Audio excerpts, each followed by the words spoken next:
দীর্ঘদিন চুপ থাকার পরে আবার ভিডিও বানানোর জন্য উৎসাহিত হয়েছি।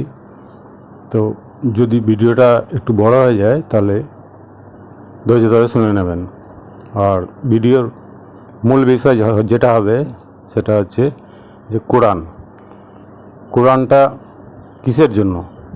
কোরআনটা পড়ার জন্য নয়, শুধু পড়ার জন্য নয়, যে ভাষাতেই পড়ুন, বিশ্বে সারা পৃথিবীতে যত রকম ভাষাতেই কোরআন থাকুক না কেন, সেটাকে আপনার স্বীয় ভাষায় অর্থাৎ যদি বাংলা ভাষাতেই ট্রান্সলেট করে দেখেন তাহলে দেখবেন যে সব মানেগুলো একই রকম।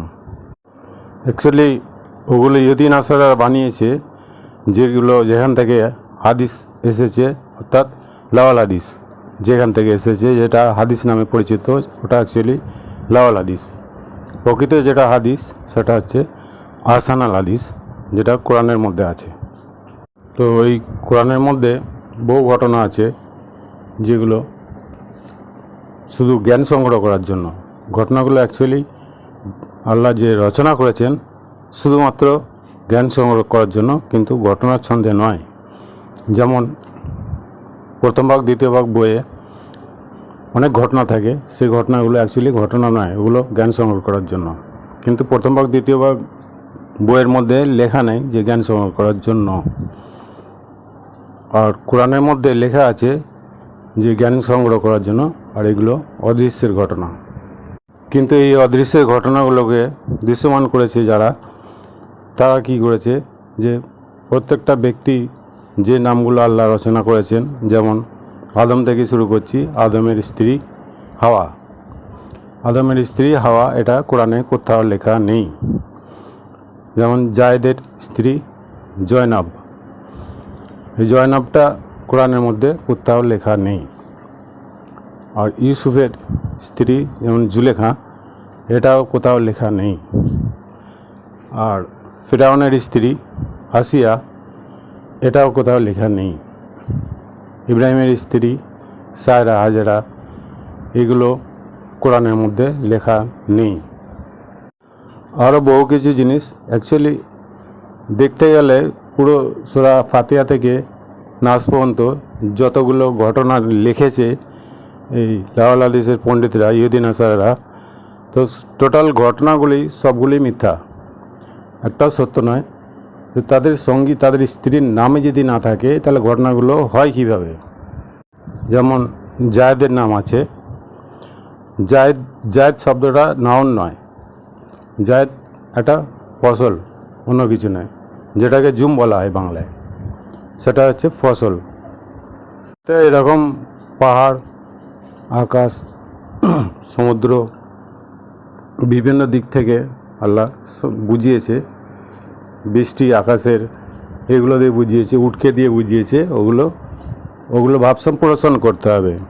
যদি ভাব সম্প্রসারণ না করতে পারে তাহলে কিন্তু খুব বিপদ। এখন জায়েদ হচ্ছে যেটা লাওয়াল হাদিসের মধ্যে এসেছে, কোরআনে যে মানেগুলো যেগুলো করেছে, যে কোনো ভাষাতেও, বাংলাতেই বলি, যে জায়েদের স্ত্রী জয়নাব। এই জয়নাব নামটা আরবি কোরআনে কোথাও লেখা নেই। তাহলে আরবি কোরআনে যদি লেখাই না থাকে, আর যে নবী মুহাম্মদের প্রশ্নপুত্র মানে পালিত পুত্র, তো নবী মুহাম্মদের নাম ওই আয়াতের মধ্যে লেখা নেই। অ্যাকচুয়ালি ওগুলো ওটা নবী মুহাম্মদের প্রশ্নপুত্র নয়। প্রশ্ন বলতে কি, যে কোরআনটাকে বুঝবে তার জন্যই, যে কোরআনটাকে বুঝবে এবং সে যদি কোনো লাওয়াল হাদিসের বিষয় মনের মধ্যে গেঁথে রেখে দেয়, সে বা পুষে রেখে দেয়, সেটাকে নিয়ে কাজকর্ম করে, আচরণ করে, সেটাই হচ্ছে তার প্রশ্ন। ছেলে মেয়ে, অর্থাৎ ছেলে মেয়ে উভয় কি বোঝাচ্ছে? আর যদি মেয়েই হয় তাহলে মেয়ের আবার স্ত্রী কোথা থেকে আসবে, যেটা জয়নাব। ছেলে মেয়ে এটা হচ্ছে সন্তান সন্ততি, যেটা 4 নম্বর সূরা 11 নম্বর আয়াতে পেয়ে যাবেন। আর যেখানে জয়নাব জায়েদকে তাল্লাক দিয়েছিল, সেই তাল্লাকের আরবি শব্দটা কি লেখা আছে? ওয়াতারান মানে তাল্লাক নয়। হতারান হচ্ছে এবং এটা ঘটেছে। তার কারণ যেটা তালাক, তালাক শব্দটা তালাকই আছে আরবিতে। 2 নম্বর সূরার 231 নম্বরে আছে যেটা তালাক। আরও বহু জায়গায় আছে, আমি বলছি না, ভিডিও বড় হয়ে যাবে বলে। অ্যাকচুয়ালি জায়েদ যেটা, সেটা হচ্ছে জুম। জুম চাষ কোথায় করে?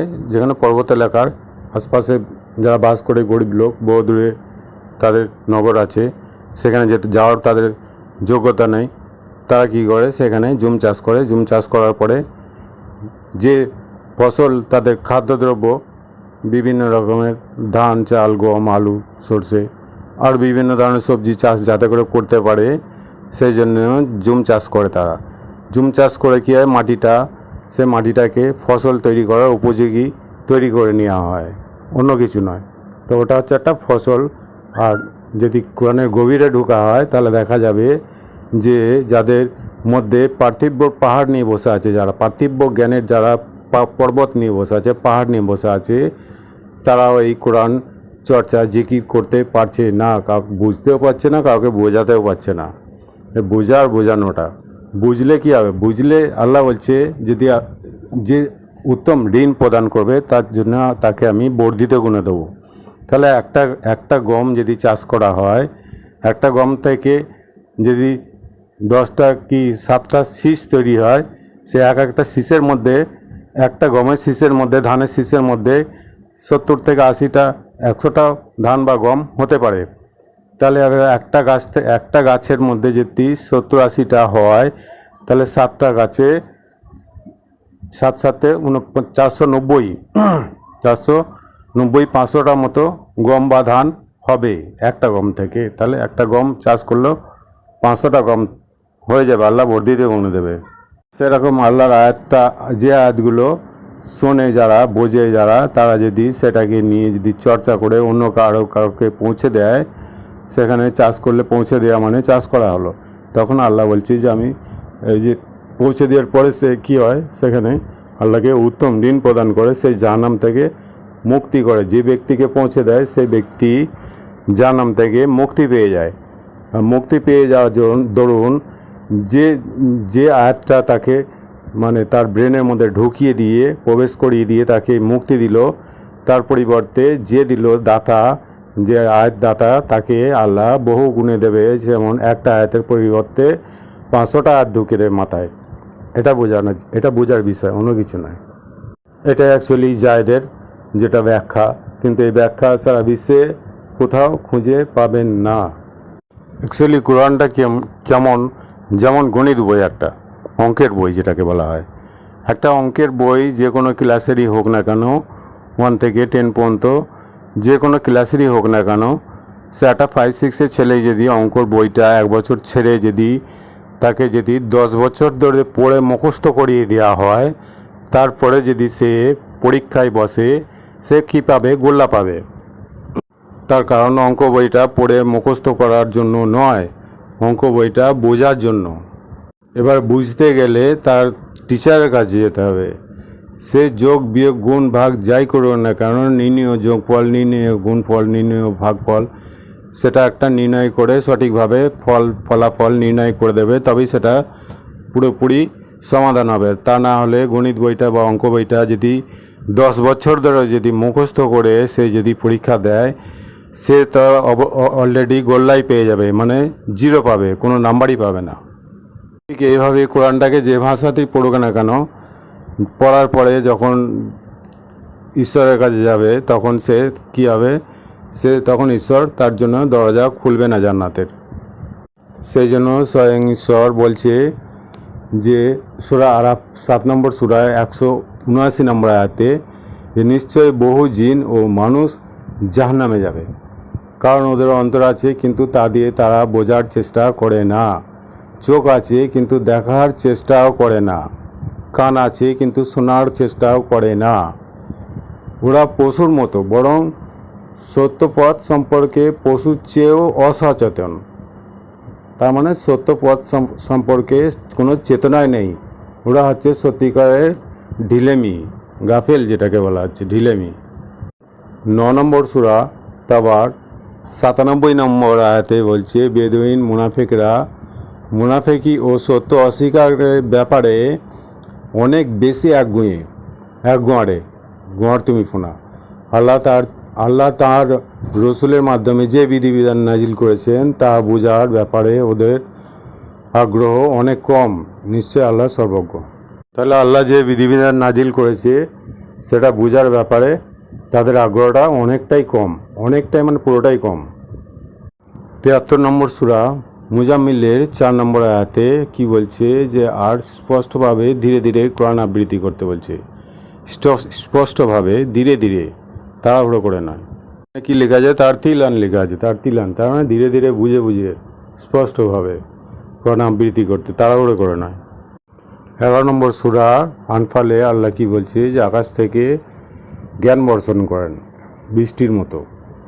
সেটা কি? সেটা আনফালের 8 নম্বর সূরা আনফালে 11 নম্বর আয়াতে বলছে যে যখন তিনি তোমাদের মনের ভেতরে প্রশান্তি ভাবই সৃষ্টি করেন, তোমরা নিশ্চিত নিরাপত্তা ও তন্দ্রাচ্ছন্ন হয়ে পড়লে তিনি আকাশ থেকে বৃষ্টি বর্ষণ করলেন তোমাদের পবিত্র করার জন্য। বৃষ্টি বর্ষণ করে পবিত্র করার জন্য এটা ভাববার বিষয় আছে, শয়তানের কুমন্ত্রণা থেকে তোমাদের মুক্ত করার জন্য। তাহলে শয়তানের কুমন্ত্রণা থেকে মানে কুযুক্তি থেকে মুক্ত করার জন্য, তোমাদের মনোবলকে শক্ত করার, পদক্ষেপকে দৃঢ় করার জন্য। তাহলে এটা কি? এটা বৃষ্টি, অর্থাৎ বৃষ্টির মতো জ্ঞান, অন্য কিছু নয়। জাস্ট 16 নম্বর সূরার নাহালে 10 থেকে 11 নম্বরে একই কথা বলছে যে তিনি আকাশ থেকে পানি বর্ষণ করেন, তা থেকে তোমরা পান করো, আর তা থেকে জন্মায় গাছপালা, লতা বৃক্ষ, যাতে তোমাদের পশু বিচরণ করাও তথা চড়া পশু। তিনি এই পানির সাহায্যে ফসল ফলান জায়তুল, খেজুর, আঙ্গুর, নানা রকম ফলাদি। মনে রেখো, চিন্তাশীল মানুষের জন্য এর মধ্যেই রয়েছে উজ্জ্বল নিদর্শন। তাহলে এই চিন্তাশীল মানুষ যারা চিন্তা ভাবনা করে, তাহলে এর মধ্যে রয়েছে, যারা জ্ঞান সংগ্রহ করে তাদের মধ্যে জ্ঞান রয়েছে, উজ্জ্বল নিদর্শন রয়েছে। 20 নম্বর সূরা তোহার 53 থেকে 54 মধ্যে বলছে তিনি তোমাদের জন্য জমিনকে প্রসারিত করেছেন এবং তার ওপর দিয়ে চলার পথ করে দিয়েছেন। তিনি আকাশ থেকে বৃষ্টি বর্ষণ করেন আর তা দিয়ে উৎপাদিত হয় জোড়ায় জোড়ায় বিভিন্ন প্রজাতির গাছপালা, তৃণলতা, যা তোমরা আহার করো। আর যেখানে চড়ে বেড়ায় গবাদি পশু, আর এর মধ্যেই সহজাত বিচার বুদ্ধি সম্পন্ন মানুষের জন্য রয়েছে উত্তম নিদর্শন। তাহলে এর জন্য জ্ঞানী মানুষদের জন্য নিদর্শন রয়েছে। সেটা কি? সেটাই হচ্ছে জ্ঞান, প্রকৃত জ্ঞান, অন্য কিছু নয়। 25 নম্বর সূরা ফোরকানে সেখানে বলছে তিনি স্বীয় রহমতের বর্ষণের প্রকালে বাতাসকে সুসংবাদদাতা রূপে প্রেরণ করেন। আকাশ থেকে বাতাসকে সংবাদ নিয়ে যায়। তাহলে আকাশ থেকে বর্ষণ করেন বিশুদ্ধ পানি। আকাশ থেকে কি বিশুদ্ধ পানি বর্ষণ হয়? সেটা খাওয়া যায়? বিশুদ্ধ কোনো দিনই হয় না সেটা। বিশুদ্ধ আকাশ থেকে যে বৃষ্টি বর্ষণ করে বিভিন্ন ধূলিকণা, কীটাণু ছুঁয়ে, গ্যাসে পদার্থ ছুঁয়ে আসে, সেগুলো টাচ করে আসে, সেটা বিশুদ্ধ থাকে না, সেটা নোংরা হয়ে যায়। কিন্তু এখানে লেখা আছে বিশুদ্ধ পানি, অর্থাৎ বিশুদ্ধ জ্ঞান। এই পানি দিয়ে তিনি ধূসর জমিনকে জীবিত করেন। মাটি কোনো সময় জীবিত হয়, মাটি না মৃত হয়, মাটিই থাকে। জীবজন্তু ও মানুষকে তা পান করান। বারবার তিনি এই পানি তাদের মাঝে বন্টন করেন যাতে তারা এ থেকে শিক্ষা গ্রহণ করে।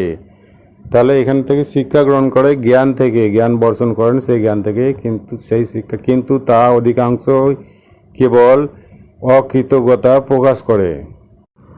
2 নম্বর সূরা বাকারা 179 নম্বর আয়াতে 179 নম্বর আয়াতে বলছে হে বিবেক বুদ্ধি সম্পন্ন মানুষ, কিসাসের মধ্যে তোমাদের জন্য জীবন রয়েছে যাতে তোমরা আইন লঙ্ঘন থেকে বিরত থাকতে পারো, আল্লাহ সচেতন থাকতে পারো। তাহলে আল্লাহর সচেতনা এখানে সূরা বাকারা 183-তে বলছে হে বিশ্বাসীগণ, তোমাদের ওপর রোজা ফরজ করা রোজা লিপিবদ্ধ করা হয়েছে, যেমন করা হয়েছিল তোমাদের পূর্ববর্তীদের ওপর, যাতে তোমরা আল্লাহর সচেতনা থাকতে পারো, অর্থাৎ মোত্তাকি হতে পারো। মোত্তাকিটা কি, যেটা সূরা বাকারাতেই প্রথমে দিয়ে আছে, আলিফ লাম মিম যালিকাল কিতাবুল লা রাইবা ফিহি হুদাল লিল মুত্তাকিন লেখা আছে। এটা মানে হচ্ছে এই কিতাবের মধ্যে কোনো সন্দেহের অবকাশ নেই। আর হুদা অর্থাৎ পথ প্রদর্শক, হুদা হচ্ছে গাইড, যেটা হচ্ছে যে পথ প্রদর্শকটা কে, কাকে দেখায়, যে আল্লাহর সম্বন্ধে সচেতন আছে, অর্থাৎ যে মুত্তাকিম তাকুয়া আছে, যার মধ্যে তাকুয়া আছে, আল্লাহর সম্বন্ধে যার সচেতনা, তাকেই পথ দেখায়। বাকি যারা আল্লাহর নামটাকে নিয়ে ইবাদত করে, আল্লাহর সম্বন্ধে কোনো সচেতনা নেই, তাদের কাছে কীভাবে পথ দেখাবে? সচেতনটা কি, সচেতনা যুক্ত, সজাগ, অর্থাৎ চেতনাযুক্ত, বোধযুক্ত, সেটা হচ্ছে মনের চেতনা, মনের সচেতনা, অন্য কিছু নয়। সেটা মনের মধ্যে পরিকল্পনা করে বুঝে নেবে যে আল্লাহটা কে, আল্লাহটা কি, সেটা হচ্ছে নিজের মনের মধ্যে যে বুঝতে পারবে, সেই হচ্ছে আল্লাহর সম্বন্ধে সচেতনা। ওই ব্যক্তি কি পথ দেখায়, একমাত্র কোরআন তাদেরই পথ দেখায়, যাদের আল্লাহর প্রতি সচেতন আছে, তাদের পথ দেখায়। আর যাদের আল্লাহর নাম নিয়ে যারা ইবাদত করে, তাদের কারে পথ দেখাবে না। তাহলে কোরআনটাকে ধীরে ধীরে বুঝে বুঝে সুন্দরভাবে যারা পাঠ করে, তাদের বলছে আল্লাহ মুত্তাকি, তারা আল্লাহর সচেতনা। আল্লাহ এই মুত্তাকিদের জন্য বলছে যে তারা চিন্তা ভাবনা, কষ্ট, দুঃখ কষ্ট স্পর্শ করবে না। সূরা জুমার 39 নম্বর সূরা, এই সূরার 61 নম্বর আয়াতে আছে যে আল্লাহর সচেতন, যাদের প্রতি আল্লাহর সচেতন আছে, আল্লাহ তাদেরকে সফল সহ নাজাত দেবেন, রেহাই দেবেন, আর অমঙ্গল তাদেরকে স্পর্শ করবে না। তারা চিন্তিতও হবে না, মানে দুশ্চিন্তাও, টেনশনযুক্ত হবে না। তারা হচ্ছে চিন্তা মুক্ত হবে। আর তাদের কাছে অমঙ্গল অর্থাৎ দুঃখ কষ্ট স্পর্শ করবে না। আর যাদের মধ্যে ঈশ্বরের সচেতনা নেই, ঈশ্বর কে এগুলো যারা কিছুই জানে না, শুধু নামটারই ইবাদত করে, আরাধনা করে, তাদের কাছে বলছে পশু থেকে অধম তারা। মৃত ব্যক্তির সমান, মৃত ব্যক্তি, যেটা সূরা ফাতির 35 নম্বর সূরা ফাতিরে 19 থেকে 21 বলছে, দৃষ্টিহীন আর দৃষ্টিমান, অন্ধকার আর আলো, প্রখর রোদ ও সুশীতল ছায়া কখনো সমান হতে পারে না। তেমনি জীবিত আর মৃত সমান নয়। যে বেঁচে আছে আর যে মরে গেছে, সে কোনোদিনই সমান হয় না। আল্লাহ যে কাউকে ইচ্ছা করলেই শোনাতে পারেন, আল্লাহ যে কাউকে ইচ্ছা করলেই শোনাতে পারেন, কিন্তু যাদের অন্তর কবরে শায়িত, অর্থাৎ মৃতদের মতো, তাদেরকে তুমি কথা শোনাতেই পারবে না। তারা আছে গাফিল, অর্থাৎ ঢিলেমি।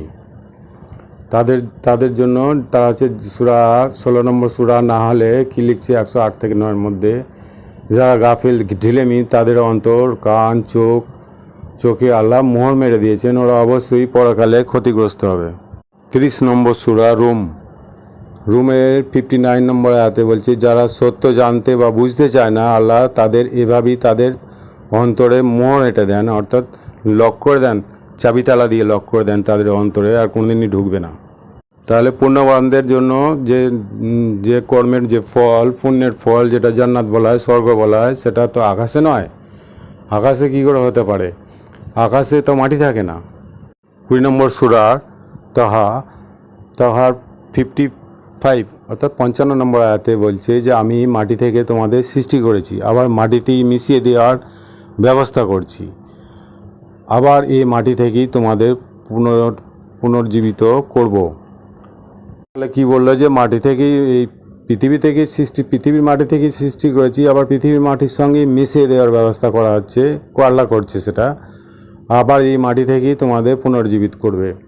তাহলে এটা আকাশে তো নয়, এটা পুনর্জীবিত ঘটাবে, যেটা আকাশে তো মাটি থাকে না। তাহলে জান্নাত জাহান্নাম যেটা, সেটা কোথায়? আকাশে কি মাটি থাকে? আকাশে কোনো মাটি থাকে না। মসজিদের মধ্যে আল্লাহ আকবর বলে আজান দিচ্ছে, আল্লাহ আকবর বলে নিয়ত বাঁধছে, আল্লাহ আকবর বলে রুকু যাচ্ছে, আল্লাহ আকবর বলে রুকু থেকে উঠছে, আল্লাহ আকবর বলে সেজদায় যাচ্ছে, আল্লাহ আকবর বলে সেজদা থেকে উঠছে। আবার নাড়া লাগাচ্ছে, নাড়া মানে স্লোগান যেটাকে বলা হয়, নাড়া লাগাচ্ছে। সেখানে কি বলছে? নারায়ে তাকবীর, আল্লাহ আকবর। এই আল্লাহ আকবর কথাটা কোরআনের মধ্যে কোথাও লেখা নেই। মসজিদের মধ্যে আল্লাহ থাকে বলে, ওটা মসজিদ অ্যাকচুয়ালি মসজিদ না, ওটা হচ্ছে গোপন ঘাঁটি। তো মসজিদ আমি বলছি পরে। তো মসজিদটা কি? মসজিদের মধ্যে আল্লাহ থাকে। লাওয়াল হাদিসের যারা শ্রোতা অর্থাৎ সুন্নি, যারা লাওয়াল হাদিসের শ্রোতা, লাওয়াল হাদিসের যে যারা লাওয়াল হাদিসটাকে যা ব্যাখ্যা দেয়, যারা লাওয়াল হাদিসের যারা বিধানদাতা, সেই বিধানদাতাগুলোই ছোট ছোট আল্লাহ সেজে বসে আছে। যেমন হাফেজ, মাওলানা, এগুলো হচ্ছে ছোট ছোট আল্লাহ। ওরাই বলে আল্লাহ আকবর বলে আজান দাও, আল্লাহ আকবর বলে নাড়া লাগাও, আল্লাহ আকবর বলে রুকু যাও, সেজদায় যাও, আল্লাহ আকবর বলে নিয়ত বাঁধো। এই আল্লাহ আকবর শব্দটা কোরআনের মধ্যে সূরা ফাতিহা থেকে নাস পর্যন্ত কোথাও রচনা করেননি, জোর করে বলে এরা। মাওলানা অ্যাকচুয়ালি আল্লাহ, যেটা হচ্ছে তাওবা সূরার 9 নম্বর সূরা তাওবার 11 নম্বর আয়াতে দেখবেন মাওলানা লেখা আছে। ওয়া মাওলানা, তিনি আমাদের অভিভাবক। কে? হাফেজ মাওলানা, মসজিদের মাওলানা ওটা নয়, স্বয়ং ঈশ্বর যে আমাদের স্রষ্টা, তিনি স্বয়ং ঈশ্বর, তিনি হচ্ছেন ওয়া মাওলানা বা আন্তা মাওলানা। 2 নম্বর সূরা বাকারার 286 নম্বর আয়াতেও আছে আন্তা মাওলানা। তাহলে কি বলছে? সেটা আমাদের অভিভাবক, আমাদের হচ্ছে তুমি আমাদের অভিভাবক, সেটা হচ্ছে স্বয়ং ঈশ্বর, স্রষ্টা আমাদের। তাহলে মাওলানা, এই মসজিদের যে মাওলানা, এইগুলো তো স্বয়ং নিজে ঈশ্বর সেজে আল্লাহ ছোটো আল্লাহ সেজে বসে আছে না, ওই জন্য আল্লাহ আকবর বলে। আল্লাহ আকবর মানে বড় আল্লাহ। বড় আল্লাহ, যে কোনো বড় পাহাড় হোক, বড় একটা বৃক্ষ, বড় তাল গাছ, খেজুর গাছ, যাই হোক, নিশ্চয়ই ছোটো গাছ আছে। এটা সব থেকে বড় পাহাড়, এটা তাহলে নিশ্চয়ই ছোটো পাহাড় আছে। এটা সব থেকে বড় তাল গাছ, এটা সব থেকে বড় খেজুর গাছ, এটা সব থেকে বড় বট বৃক্ষ, নিশ্চয় ছোট গাছও আছে বা ছোট বৃক্ষ আছে, সেজন্যই বড় বলছে। আল্লাহ আকবর মানে সব থেকে বড় আল্লাহ। নিশ্চয় ছোট আল্লাহ আছে ওদের, সেই ছোট আল্লাহগুলো হাফেজ মাওলানা, যেগুলো মসজিদে যারা বিধানদাতা অর্থাৎ লাওয়াল হাদিসের বিধানদাতা, আল্লাহর বিরুদ্ধচারণ করে, আল্লাহর কোরআনের বিরুদ্ধচারণ করে, তারাই হচ্ছে ছোট আল্লাহ। ওরা ছোট আল্লাহ সেজে বসে আছে, ওরা এই জন্য বলে মসজিদের মধ্যে আল্লাহ আছে। হাফিজ যেটা মসজিদের হাফিজ, ওটা হাফিজ নয়, অ্যাকচুয়ালি আল্লাহ স্বয়ং নিজেই হাফিজ। সেটা সূরা হিজার সূরা 9 নম্বর আয়াতে আছে। আল হিজার 15 নম্বর সূরা হিজার 9 নম্বর আয়াতে বলছে, নিশ্চয় আমি এই কোরআন নাজিল করেছি আর আমি হচ্ছি এর হাফিজ, আমি হচ্ছি এই কোরআনের হাফিজ। তার মানে আল্লাহ স্বয়ং নিজেই হাফিজ, আর ওরা হাফিজ সেজে বসে আছে, মানে ওরা ছোট আল্লাহ সেজে বসে আছে, সেজন্য আল্লাহ আকবর বলে। আকবর মানে হচ্ছে বড়, অন্য কিছু না। আকবর মানে বড়, সব থেকে বড়। আকবর শব্দটা কোরআনের মধ্যে আছে অনেক জায়গাতেই, আমি বলছি একটা দুটো। আনাম সূরার 19 নম্বর আয়াতে আছে, সেখানে আকবর শব্দ উচ্চারণ করা আছে।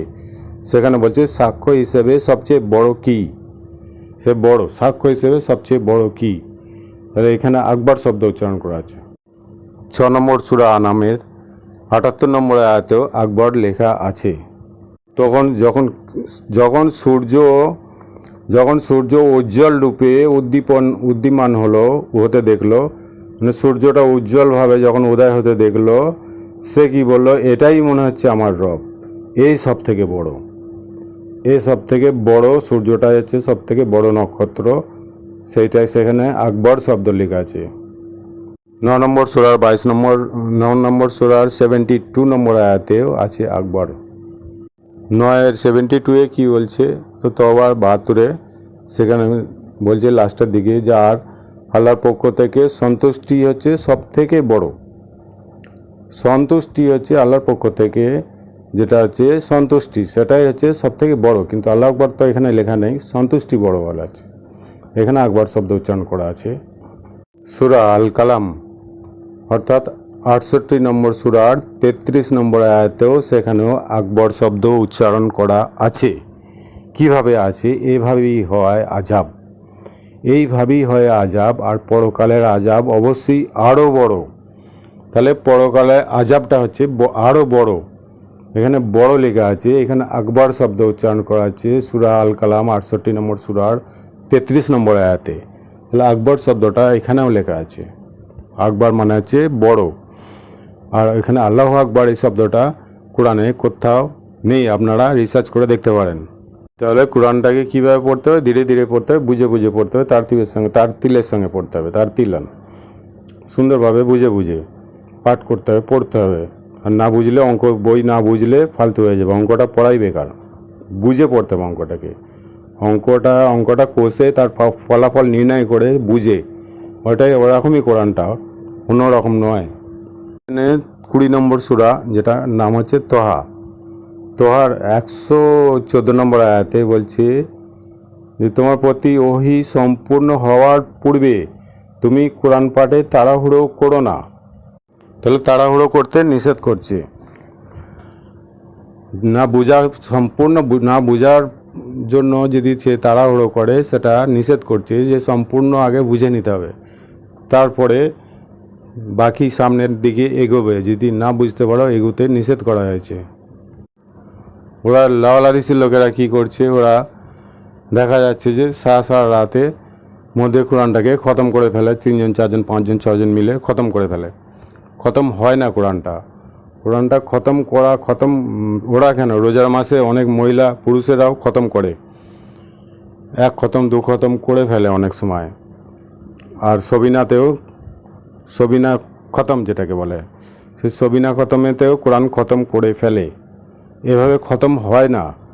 লোকমান সূরা 31 নম্বর সূরা লোকমানের 26-27 নম্বর আয়াতেই লেখা আছে, আল্লাহ অভাবমুক্ত, সদা প্রশংসিত।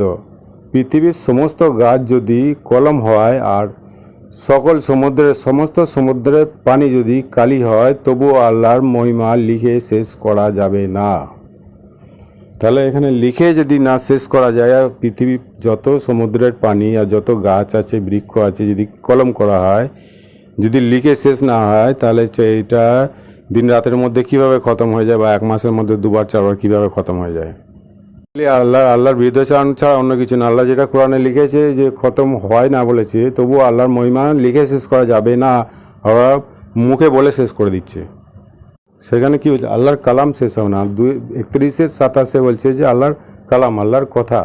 কালাম মানে কথা, অন্য কিছু না। আল্লাহর কথা যেটা কোরআনের মধ্যে আছে, ওটা অঙ্ক বইয়ের মতো, ওটাকে বিশ্লেষণ করতে হবে, তবে কথাটা হবে। সে অঙ্কটা কষলে তবে তো অঙ্ক হবে।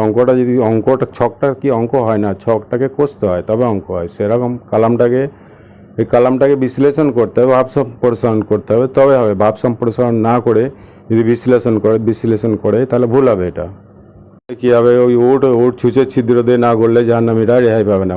উটকে কী দোষ করেছে? জেনার ইনসানকে দিয়ে জাহান্নাম ভর্তি করবো বলেছে, তাহলে উট কী দোষ করলো?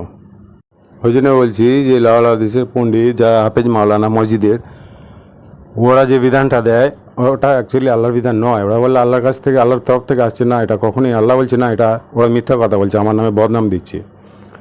এইগুলো মানতে ওদের বিধানদাতাকে, মসজিদের বিধানদাতাকে মানতে নিষেধ করেছে আল্লাহ। মানলে কী হবে? শিরক করা হবে, আল্লাহকে শিরক করা হবে। আল্লাহ একটাই ঈশ্বর, একটাই স্রষ্টা, তার বিধানটা কি মানতে হবে। অন্য কারো বিধান মানলেই শিরক হবে, আর এই শিরকের গুনাহ আল্লাহ কোনোদিনই মাফ করবে না।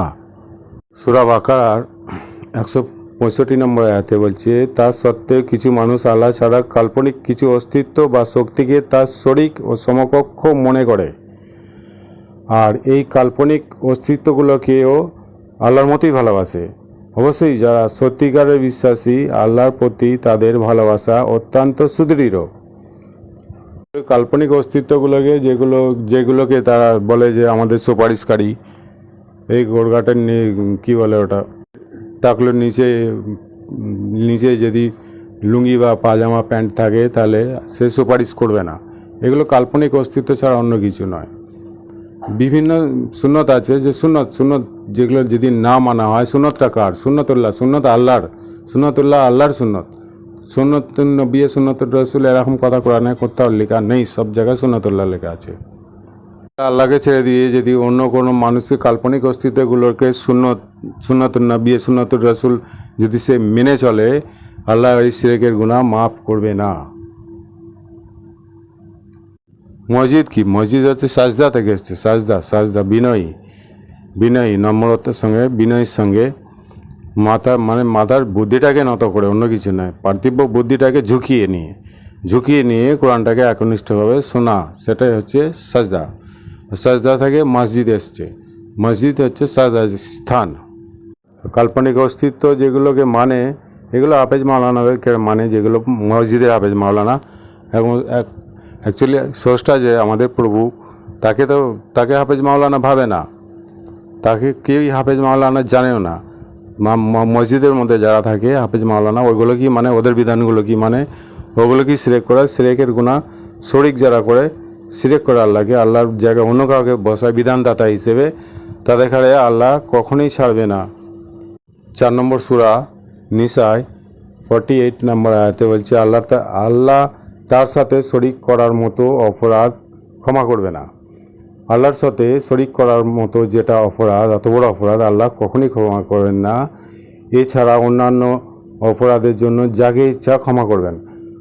আল্লাহর সাথে যে শরিক করে সে মহাপাপ করে। সূরা নিসা 116তে বলছে যে নিশ্চয় আল্লাহ তার সাথে শরিক করার অপরাধ ক্ষমা করবেন না। এছাড়া অন্যান্য অপরাধ যাকে ইচ্ছা ক্ষমা করবেন। কেউ আল্লাহর সাথে শরিক করলে সে মারাত্মকভাবে পথভ্রষ্ট হয়। সেই জন্য মসজিদে ওদের আল্লাহ থাকে, লাল হাদিসের যারা মানে লাল হাদিসের পণ্ডিতদের যারা মেনে চলে, তো পণ্ডিতগুলো কে? ওগুলো আছে মসজিদের ছোট আল্লাহ, মসজিদে ওদের আল্লাহ থাকে, হাফেজ মাওলানা সেজে বসে আছে, এগুলো ওদের ছোট আল্লাহ। এই জন্য তো ওরা আল্লাহ আকবর বলে, অর্থাৎ বড় আল্লাহকে ডাকতে বলে বড় আল্লাহ বলো, আল্লাহ আকবর বলো। এই যে বেশি কথাগুলো যেগুলো বলছে, এটা কোরআনের মধ্যে নেই। দোয়া দরুদ থেকে নিয়ে, আল্লাহ আকবর থেকে, বিভিন্ন রকমের মানে সুন্নতি বিধান, নবীর সুন্নতি বিধান, রসুলের সুন্নতি বিধান, এগুলো আল্লাহ সুন্নাতুল্লাহ লেখা আছে, কিন্তু নবীর বিধান মেনে চলছে। অর্থাৎ হাফেজ মাওলানা যেটা বানিয়ে নিয়ে এসছে সেটাই মানছে। সেটা কি লোককে হাফেজ মাওলানা মানাচ্ছে, সেগুলো কি তারা মানছে? এদের গুনাহ আল্লাহ মাফ করবে না। যদি মাফ করতো তাহলে আল্লাহ স্বয়ং নিজের রসুলকেও মাফ করে দিত। সূরা হাক্কা 69 নম্বর সূরা হাক্কা 43 থেকে 47 মধ্যে কি বলছে যে, নিশ্চয়ই আমি এ কোরআন বিশ্ব জাহানের প্রতিপালকের কাছ থেকে নাজিল হয়েছে। নিশ্চয়ই এ কোরআন বিশ্ব জাহানের প্রতিপালকের কাছ থেকে নাজিল হয়েছে। সে যদি নিজে কিছু বানিয়ে আমার নামে চালানোর চেষ্টা করত, তাহলে আমি অবশ্যই তার ডান হাত ধরে তার কণ্ঠশিরাটাকে কেটে দিতাম, আর তোমাদের কেউই আমার হাত থেকে তাকে রক্ষা করতে পারতো না। এই কথাটা কাকে বলছে? তাহলে এবার সাধারণ মানুষদের এখানে ভয় হয় না আল্লাহকে, যে সে যদি নিজের নবী রসুলকে ডান হাত ধরে কণ্ঠশিরা কেটে জাহান্নামে ফেলে দেয়, পৃথিবী কেউ রক্ষা করতে পারে না, তাহলে বাকি সাধারণ মানুষগুলো কি আল্লাহ ছেড়ে দেবে এই ভেবে বসে আছে? সেজন্য আল্লাহ বলছে যে, যারা জ্ঞানী, গ্রন্থের জ্ঞান আছে, তাদের কাছে জিজ্ঞাসা করো, তারা অবশ্যই বলবে। সূরা বাকারার 129 নম্বর আয়াতে বলছে, হে আমার প্রতিপালক, ওদের কাছে একজন রসুল ওদের মধ্যে হতে প্রেরণ করো, যে তোমার আয়াতগুলো পড়ে শোনাবে এবং ওদেরকে কিতাব ও বিজ্ঞান শিক্ষা দেবে। তাহলে বিজ্ঞান শিক্ষা দেবে এবং ওদেরকে বিশুদ্ধ করবে। বাকারার 151তে বলছে, যেমন আমার একটি অনুগ্রহ লাভ করছে যে আমি তোমাদের মধ্যে হতেই, আল্লাহ বলছে যে আমি তোমাদের মধ্যে হতেই তোমাদের কাছ থেকে একজন রসুল পাঠিয়েছি, যে আমার আয়াতগুলো তোমাদেরকে পড়ে শোনায়, তোমাদেরকে শুদ্ধ করে, তোমাদেরকে কিতাব ও বিজ্ঞান শিক্ষা দেয়, তোমাদেরকে এমন বিষয় শিক্ষা দেয় যা তোমরা জানতে না। তাহলে যেটা জানতে না সেটাই শিক্ষা দেয়, আর যেটা জানতে সেটা নয়। তাহলে কলবটাকে পবিত্র রাখতে, অর্থাৎ ব্রেনের যে হরমোনটা, ওটাকে পবিত্র রাখতে হবে, তবেই সে মানে আল্লাহর কাছে পবিত্র কলবের ব্যক্তি হতে পারবে। এখানে আশুআরা 26 নম্বর সূরার 79 নম্বর আয়াতে বলছে, তবে যে যে আল্লাহর কাছে আসবে পবিত্র অন্তরে। আর ওই একই সূরার 90 বলছে, আর আল্লাহর সচেতনদের জন্য জান্নাতকে নিকটবর্তী অর্থাৎ অনেক নিকটে করা হবে, যারা পবিত্র কলব নিয়ে আসবে তাদের জন্য, অর্থাৎ বিশুদ্ধ কলব, অর্থাৎ আল্লাহর সচেতনা, এই দুটোই চাই। তা না হলে ফালতু হয়ে যাবে, অর্থাৎ সমস্ত ইবাদত ফালতু হয়ে যাবে। আবার কিছু লোক আছে দোয়া করে, হাত তুলে দোয়া করে, মাইকিং করে দোয়া করে, অর্থাৎ আল্লাহ যেন কানে কম শুনতে পায় সেই জন্য মাইকে করে দোয়া করে, জোরে জোরে দোয়া করে। আবার হাত তুলে দোয়া করে, আল্লাহ কম দেখতে পায় চোখে, সেই জন্যে হাত তুলে দোয়া করে যাতে দেখতে পায়। আল্লাহ সর্বদ্রষ্টা, সর্বশ্রোতা, বসির খবির, অন্য কিছু নয়। তা আবার সূরার 61 নম্বর আয়াতে বলছে, তাদের মাঝে এমন লোক আছে যারা নবীদের কষ্ট দেয়। তাহলে এখন কে নবীদের কষ্ট দেয়? আর বলে তিনি কান কথা শোনেন। বলো, আল্লাহ বলছে যে বলো তোমরা তোমাদের যাতে ভালো আছে আল্লাহ সেটাই শোনে। আল্লাহকে বিশ্বাস রাখে, আর মুমিনগণকেও বিশ্বাস রাখে, আর তোমাদের মধ্যে যারা ঈমান এনেছে তাদের জন্য রহমত, আর অপরপক্ষে আল্লাহর রসুলকে যারা কষ্ট দেয় তাদের জন্য রয়েছে ভয়াবহ আযাব। তওবা সূরার 103 নম্বর আয়াতে বলছে, তাদের সম্পদে সদকা গ্রহণ করবে যাতে তারা তা দিয়ে তাদেরকে পবিত্র ও পরিশুদ্ধ করতে পারে।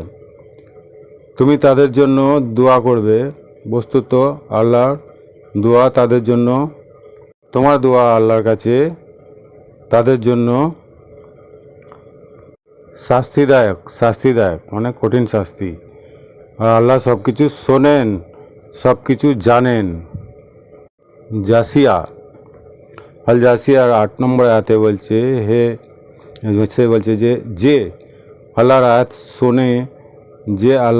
শোনে যা তার সামনে পাঠ করা হয়, তারপর মানে অহংকারের সাথে কুপড়ি করে, অহংকারের সাথে যেন সে তা শোনেইনি, কাজেই তাকে ভয়াবহ শাস্তির সংবাদ দাও।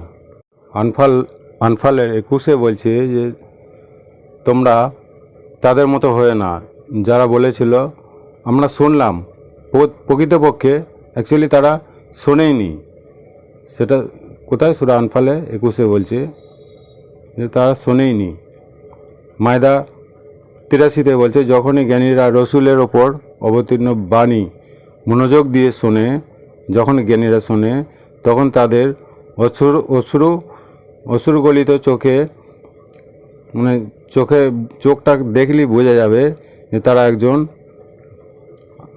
অন্তর্নিহিত সত্যকে উপলব্ধি করছে। তারা যখন বলে, হে আমাদের প্রতিপালক, আমরা বিশ্বাস করেছি, তাই সত্যের সাক্ষীর তালিকায় আমাদের নাম অন্তর্ভুক্ত করো। 6 নম্বর সূরা আনামে 36 নম্বর আয়াতে বলছে, যারা শুনে তারাই সত্যের ডাকে সাড়া দেয়। আল্লাহ মৃতদের পুনর্জীবিত করবেন, তারপর তারা তার কাছেই ফিরে যাবে। সূরা লোকমান 31 নম্বর সূরা 6 থেকে 7 নম্বর আয়াতে বলছে, আর এক শ্রেণীর মানুষ ফালতু অসার কথাবার্তাকে প্রাধান্য দেয়। ওরা ওই অর্থহীন বাক্যমালাগুলোকে ব্যবহার করে। নির্বোধ লোকেরা আল্লাহর পথ থেকে বিচ্যুত করে। নির্বোধ লোকেদের, যারা বোকা লোক, তাদের আল্লাহর রাস্তা থেকে সরিয়ে দেয় এবং আল্লাহর বিধান নিয়ে হাসি তামাশা করে। ওদের জন্য রয়েছে কঠিন শাস্তি, অপমানজনক কঠিন শাস্তি। এই ধরনের কাউকে যখনই আমরা আয়াত শোনানো হয়, এই ধরনের কাউকে যখনই আল্লাহর আয়াত শোনানো হয়, তখনই সে দম্ভ ভরে মুখ ফিরিয়ে নেয়, দাম্ভিকতার সঙ্গে মুখ ফিরিয়ে নেয়, যেন সে কিছুই শোনেনি, যেন সে একেবারে বধির, কালা, যেন সে একবারেই কালা। ওদের কঠিন শাস্তির সংবাদ দাও। 41 নম্বর সূরা হামিম সাজদায় বলছে যে দয়াময় মেহেরবান আল্লাহর কাছে থেকে এ বাণী নাজিল হয়েছে সিও ভাষায় কোরআনের সুস্পষ্ট প্রাঞ্জল বর্ণনাময় আয়াতসমূহ সহজাত বিচার বুদ্ধি প্রয়োগকারীদের জন্য সুসংবাদবাহী এবং সতর্ককারী, কিন্তু অধিকাংশই মুখ ফিরিয়ে চলে যায়, ফলে তারা শোনে না। কালাম সূরা আল কালাম 68 নম্বর সূরার 51 নম্বর আয়াতে সত্য অস্বীকারীরা যখনই এই কোরআনের সতর্কবাণী শোনে তখনই তারা ক্ষীণ দৃষ্টিতে তাকায়, যেন তোমাকে খুন করে ফেলবে, মার্ডার করে ফেলবে। তারা বলে এ তো এক বদ্ধ উম্মাদ, একদম নির্বোকা পাগল। কারণ এদের কোরআন তো সমগ্র মানব জাতির জন্য উপদেশ, কিন্তু তবুও এরা যখনই শোনে তারা ভাবে যে এরা পাগল বোকা। সেই জন্য আল্লাহ বলছে যে একজন নিরক্ষর ব্যক্তি, যে জুমা সূরা 62 নম্বর সূরা জুমা 2 থেকে 3 মধ্যে তিনি নিরক্ষরদের মধ্যে থেকে একজনকে রসুল হিসেবে তাদের কাছে পাঠিয়েছেন সত্যের বাণী প্রচারের জন্য। সে আমার সত্যবাণী শুনিয়ে তাদের অন্তরকে পরিশুদ্ধ ও জীবনকে পরিশীলিত করে এবং কিতাব ও হিকমা শিক্ষা দেয়, যদি ইতিপূর্বে তারা ঘোর বিভ্রান্তিতে ও অবিদ্যায় নিমজ্জিত ছিল। 32 নম্বর সূরা সাজদায় 3 নম্বর আয়াতে আল্লাহ কি বলছেন, ওরা কি বলতে চায় সে নিজে এটা বানিয়ে রচনা করছে? না, কখনো নয়। এ কিতাব তোমার প্রতিপালকের কাছ থেকে তোমার ওপর নাজিলকৃত সত্য, যাতে তুমি এমন এক সম্প্রদায়কে সতর্ক করতে পারো যাদের কাছে তোমার পূর্বে অন্য কোনো সতর্ককারী আসেনি। এ দ্বারা তারা হয়তো সত্যপথে সন্ধান পাবে। 28 নম্বর সূরা কাসাসের 36 বলছে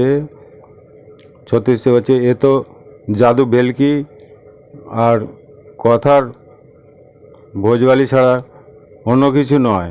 এ ধরনের কথা আমরা পূর্বপুরুষদের আমলেও কেউ শুনিনি। তাহলে এই ধরনের কথা পূর্বপুরুষদের আমলে কেউ শুনেনি। এটা কাকে বলছে? যে জ্ঞানের কোরআন জ্ঞান শিক্ষার জন্য তীব্র আকাঙ্ক্ষা নিয়ে আসে মুসা, তাকে বলছে। সেই জন্য আল্লাহ বলছে আমি তাকে গেঁজা গপ্প শেখাইনি। সূরা ইয়াসিন 36 নম্বর সূরার 59 নম্বর আয়াতে বলছে, 69 নম্বর আয়াতে বলছে আমি রসুলকে গেঁজা গপ্প কাহিনী শেখাইনি।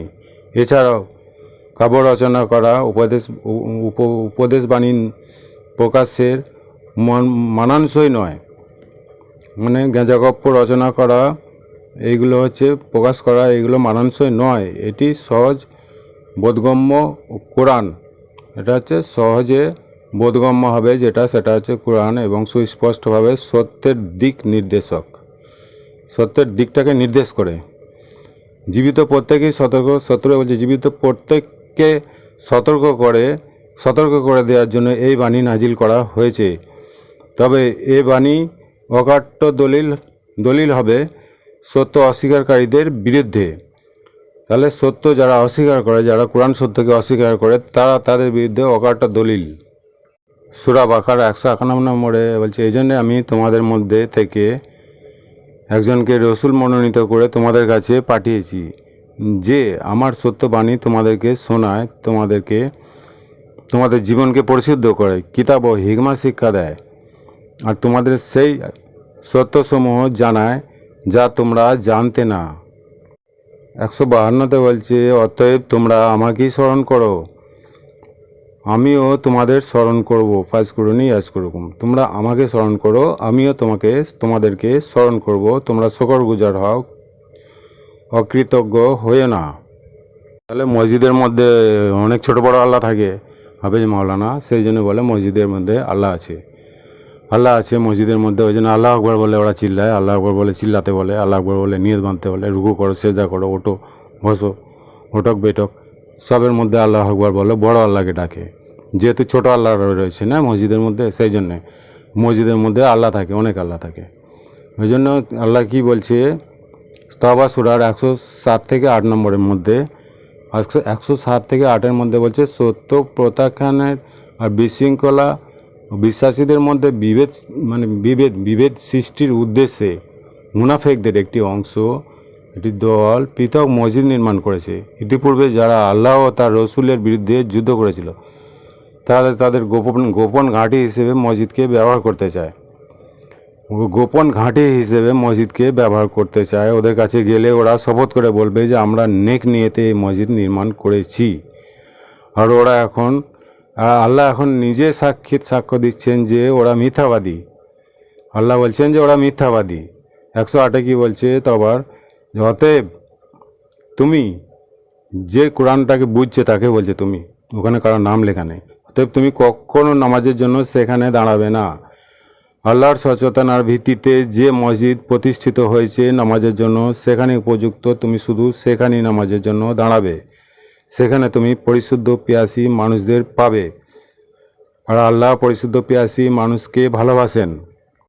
তাহলে মৃত্যুর পরে যখন পুনর্জন্ম হবে, পুনরুত্থিত হওয়ার পরে যদি সে ভিন জাতের মধ্যে চলে যায়, যে কোনো জাত, আমি একটা জাতের নাম করছি না, বদনাম করছি না কোনো জাতের, ছোট জাতের মধ্যে যে বড় জাতির মধ্যেই আসুক, যেটাকে বড় জাত ভাবে, যেটাকে মুসলমান জাত যেটাকে ভাবে, সেই জাতের মধ্যে যদি আসে, অন্য কোনো সিরিল টাইপের মধ্যে যদি চলে যায়, সে তো কোরআন তো পাবেই না।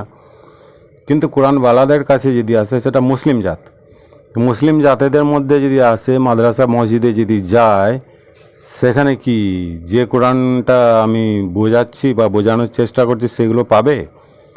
তারা কখনোই পাবে না। পরিশুদ্ধ পিয়াসী মানুষকে পাবে। পরিশুদ্ধ পিয়াসী আল্লাহ সচেতনা যে মানুষগুলোকে, যে দলটাকে এখন পাচ্ছে, তখন তো সেখানে আর পাবেই না। যে জাতি যাক, মুসলিম জাতের মধ্যে গেলেও পাবে না। তারা মুসলমান জাতের হাফেজ মাওলানারা কী করবে, তারা ওই লাল হাদিসের কাব্য, যেগুলো গেঁজাখড়ি গল্প, সেগুলোকে শোনাবে, সেগুলোকে মানিয়ে কী হবে, জাহান্নামে নিয়ে চলে যাবে। তাহলে হাত তুলে দোয়া করা, বিভিন্ন দোয়া করা, যে দোয়াগুলো, খেতে দোয়া, ল্যাট্রিনে যাওয়ার দোয়া, তারপরে দুধ পানের আলাদা দোয়া, ভাত খাওয়ার আলাদা দোয়া, পানি পান করার আলাদা দোয়া, শুতে যাওয়ার দোয়া, এই দোয়াগুলো কোরআনের মধ্যে কোথাও লেখা নেই। এইগুলো কোরআনে কোথাও লেখা নেই, সূরা ফাতিহা থেকে নাস পর্যন্ত। আর আল্লাহু আকবার শব্দটাও কোথাও লেখা নেই। তাহলে এইভাবে দোয়া করাটা না, মেন হচ্ছে কামনা। উপযুক্ত যার মধ্যে অর্থ আছে, যার মধ্যে কৌশল আছে, ক্ষমতা আছে, সেভাবেই সে কামনা করবে। তার বাইরে করবে কেন সে কামনা? দোয়া করলে কি আর পিপাসা মিটবে, না ক্ষুধা মিটবে, না কোথাও গমন করতে পারবে? কোনো দিনই হবে না সেটা। আল্লাহ হচ্ছে অন্তর্জামিন। আল্লাহ অন্তরের খবর জানেন। 154 নম্বর আয়াতে আল্লাহ কি বলছেন? আল্লাহ সকলের অন্তরের কথা সম্পর্কে বিশেষভাবে জানেন। তাহলে সকলের মনের খবরে, অন্তরের কথা যদি বিশেষভাবে জানে, তাহলে 154তে যেটা বলছে, তাহলে ওটা হাত তুলে দোয়া করা, মুখ দিয়ে দোয়া পাঠ করা, এগুলো ফালতু ছাড়া অন্য কিছু নয়। সূরা মাইদা 7 নম্বর আয়াতেও বলছে যে তোমাদের প্রতি তোমরা আল্লাহর নিয়ামতের কথা স্মরণ করো আর তার অঙ্গীকারের কথা তিনি তোমাদের নিকট থেকে যেটা গ্রহণ করেছিলেন, যখন তোমরা বলেছিলে যে আমরা শুনলাম, মেনে নিলাম। আল্লাহকে ভয় করো। আল্লাহ বলছে আল্লাহকে ভয় করো। অন্তরে যা আছে সে সম্পর্কে আল্লাহ খুব ভালোভাবেই জানেন। তাহলে অন্তরের ভেতরে যেটা আছে সেটা আল্লাহ ভালোভাবেই জানেন, মাইদার 7 নম্বরে বলছে। তাহলে এটা মুখে বলা, হাত তুলে বলা, মাইকিং করে বলা, চলতে ফিরতে, উঠতে, খেতে, শুতে, বসতে, এই যে বিভিন্ন রকমের দোয়া, এগুলো কি? এগুলো কিছুই না, এগুলো ফালতু ছাড়া অন্য কিছু না। এটা একটা অক্ষর বেশি বললে, তার রসুল নবীকে যদি ছেড়ে না কথা বলে, এদের কী করে ছেড়ে দেবে? আহজাব সূরার 51 নম্বর আয়াতে বলছে যে তোমাদের অন্তরে যা আছে আল্লাহ তা জানেন। লাস্টে বলছে ওই 151, শুধু 51, যে তোমাদের অন্তরে যা আছে আল্লাহ তা জানেন। আল্লাহ সর্বজ্ঞ এবং সহনশীল। সূরা ফাতিরের 38 নম্বর আয়াত, 38 নম্বর আয়াতে আল্লাহ আসমান জমিনে অদৃশ্য বিষয় সম্পর্কে অবগত, আর অন্তরে যা আছে সে সম্পর্কে তিনি বিশেষভাবে জ্ঞাত। বিশেষভাবে অন্তরে ভিতরে যেটা আছে সেটাও বিশেষভাবে জ্ঞাত। সূরা জুমারের 7 নম্বর আয়াতে বলছে যে তিনি অন্তরের খবর পর্যন্ত জানেন। জুমারের 7 নম্বর আয়াতে শেষে বলছেন যে আল্লাহ আছে, তিনি তো অন্তরের খবর পর্যন্ত জানেন। তাহলে এইগুলো পাকামো করার কি দরকার এরকমভাবে? 75 নম্বর সূরা কিয়ামাতে 16-17 মধ্যে কি বলছে? ওই আয়ত্ত করার জন্য, প্রত্যাদেশটাকে আয়ত্ত করার জন্য তাড়াতাড়ি জিহ্বা নেড়ো না, জিভটাকে তাড়াতাড়ি নাড়তে নিষেধ করছে। বাণী সংরক্ষণ ও তেলাওয়াত করানোর দায়িত্ব আমার। আল্লাহ বলছে আমার দায়িত্ব। তাহলে তোমরা তাড়াহুড়ো করছো কেন? অতএব যখন আমি পাঠ করি, আল্লাহ বলছে আমি যখন পাঠ করি তখন তুমি এর শব্দমালা মনোযোগ দিয়ে শোনো, এরপর মনে রেখো এর অর্থ সুস্পষ্ট করার দায়িত্ব আমারই। তাহলে আল্লাহ কি আকাশ থেকে এসে কোনো দিন কারো কানে মুখ দিয়ে বলেছে? না মসজিদে মেহফিলে মাদ্রাসায় বলেছে? কে কোনো দিন দেখেছে না শুনেছে? তাহলে এখানে এই আয়াতটা কীভাবে এলো? অতএব যখন আমি পাঠ করি, আল্লাহ বলছেন আমি যখন পাঠ করি তুমি এই শব্দমালাগুলো মনোযোগ দিয়ে শোনো। তাহলে এই মালাটাগুলোকে শব্দের একটা মালা বানানো আছে, সেই শব্দের মালার ভাবে সেইগুলো শব্দমালা মানে বিভিন্ন শব্দ, সেইগুলোকে মনোযোগ দিয়ে শোনো। আল্লাহ যখন পাঠ করবে, আল্লাহ কি আকাশ থেকে এসে কোনো দিন পাঠ করেছে? কেউ দেখেছে না শুনেছে? এই আয়াতগুলো কীভাবে বোঝাবে তাহলে? আর যারা উল্টোপাল্টা করে, জিভ বেঁকিয়ে সুর দিয়ে বিকৃত করে তাদের কথাও লিখেছে সূরা ইমরান 3 নম্বর সূরা 78 নম্বরে, যে ওদের মধ্যে কিছু লোক কিতাব পাঠ করার সময় জিহ্বাকে এমনভাবে উল্টোপাল্টা করে যাতে তোমরা মনে করো যে তারা কিতাবের মূল অংশ পড়ছে, আসলে তা কিতাবের অংশ নয়। ওরা বলে এগুলো আল্লাহর পক্ষ থেকে পাঠানো, কিন্তু আসলে তা আল্লাহর কথা নয়। ওরা জেনে শুনে আল্লাহর নামে মিথ্যা বদনাম করে। মেন কথা হচ্ছে আল্লাহ করে চিল্লা আল্লাহ আকবার, আল্লাহ যেই বলো আল্লাহ 1450 বছরের পিছনে যে ধর্মের কিতাবগুলো ছিল তাদের সেই কিতাবের মধ্যে কোথাও আল্লাহ লেখা নেই। তাহলে এরা বলে তাহলে দিন রাত হচ্ছে কি করে, আমাদের জমিতে ফসল হচ্ছে কীভাবে, সূর্য পূব থেকে পশ্চিম দিকে যাচ্ছে কীভাবে, এগুলো ভ্রান্ত ধারণা ছাড়া অন্য কিছু নয়, পুরোপুরি ভ্রান্ত ধারণা। তাহলে 1450 বছর পূর্বে দিনরাত কি হতো না? তারা না খেয়ে থাকতো না? পূর্বের 1450 বছর পূর্বে কোনো ধর্মগ্রন্থে আল্লাহর নাম লেখা আছে? তাহলে এইগুলো আল্লাহটা কি? আল্লাহর নামটা আল্লাহ নয়। আল্লাহটা কি আগে ভালো করে জানতে হবে এবং বুঝতে হবে, আল্লাহ সচেতন হতে হবে, তবেই আল্লাহকে পাবে, আল্লাহকে বুঝতে পারবে। যারা আল্লাহর সচেতন না তাদের খালি এই পথ নির্দেশ, যেটা যেটাকে বলছে হুদা, পথ নির্দেশ করে যেটা, সেই হুদা তাদেরকে পথ নির্দেশ করে। বাকি মাদ্রাসা মসজিদের লোকেদেরকে পথ নির্দেশ করে না। ওরা নাম আল্লাহটাকে ইবাদত করে, আসল আল্লাহটাকে জানে না। আমার ভিডিও অনেক বড় হয়ে গেল, আমি এখানেই শেষ করছি। আল্লাহ সবাইকে সুমতি দিক। আল্লাহ হাফিজ।